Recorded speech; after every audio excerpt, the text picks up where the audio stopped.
All right, after you have all your swatches cut, the next thing we're gonna wanna do is assemble our sewing sample notebook by putting in all the swatches in with the pages that we need.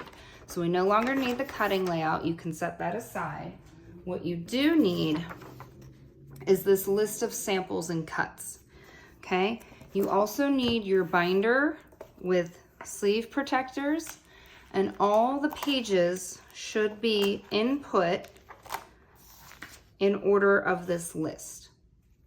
What we're gonna do is we're gonna place our swatches in with the pages they belong to, so that when it comes time to sew the samples, we already have our swatches sorted out. So if I look at the list of samples and cuts, it says back stitch 2 4x7 rectangles. Okay, 2 4x7 rectangles for back stitch. We're gonna find the back stitch page. Again, these should be in order. And we're gonna take 2 swatches and slide them in. That's it. We've basically assigned these swatches to this sample. Next page. Stay stitching 1 7x7 square, just one. So I'm gonna grab 1 ply and I'm going to slide it in. Okay, we're not taping, we're not stapling. Try to keep it smooth so it doesn't create wrinkles. Next, reinforce stitching 2 4x7 rectangles. Slide them in. Understitching 2 4x7 rectangles. Slide them in.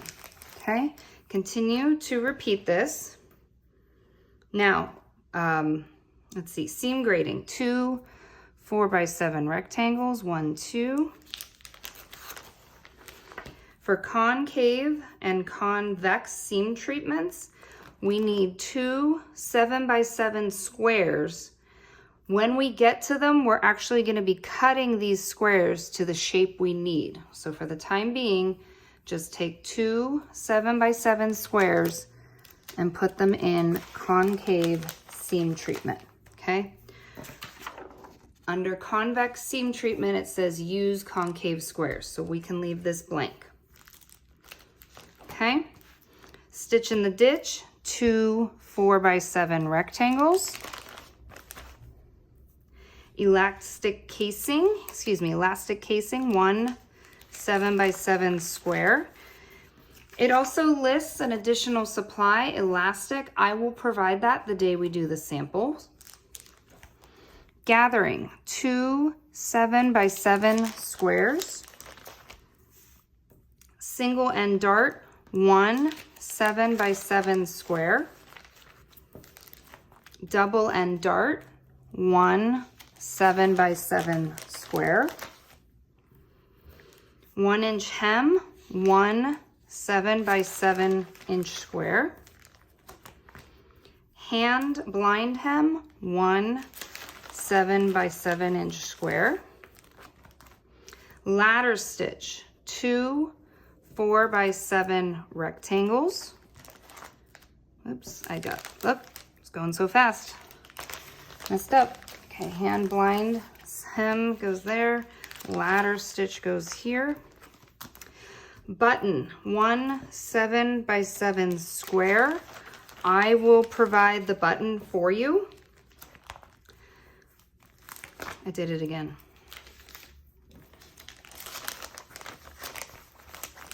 Okay, buttonhole 1 7x7 square. Single lap zipper 2 4x9 rectangles. Centered zipper 2 4x9 rectangles. These also require zippers. We'll go over what zippers they are when we get closer. And finally is the hook and eye, which are the last 2 4x7 rectangles.